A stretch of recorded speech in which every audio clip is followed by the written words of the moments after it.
C'est surtout le La. Il est un peu plus profond, plus de longueur de son.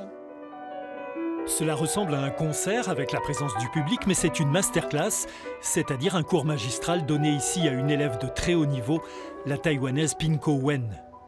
L'enseignante est tout aussi réputée car elle possède une impressionnante série de prix internationaux et forme quelques-uns des plus grands pianistes de demain. Ce casting est exceptionnel dans un bourg de 1500 habitants, éloigné des grandes scènes. C'est le miracle sans cesse renouvelé du festival de Pont-le-Voix, placé sous la proximité bienveillante d'une abbaye fondée en 1034. La musique, pour moi, c'est vraiment l'expression la plus pure de la spiritualité.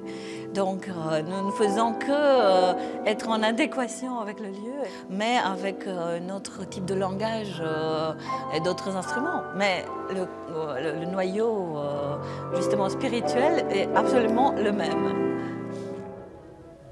Il y a 2 ans, cette histoire musicale a failli s'interrompre. L'abbaye a été mise en vente et le festival a dû se replier dans l'église adjacente.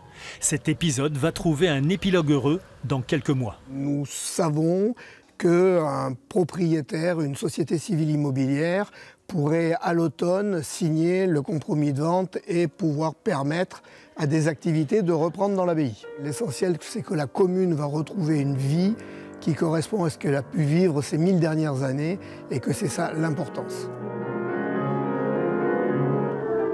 En attendant un retour à l'abbaye, le festival 2018 se poursuivra dans l'église Saint-Pierre de Pont-le-Voix jusqu'au mardi 31 juillet.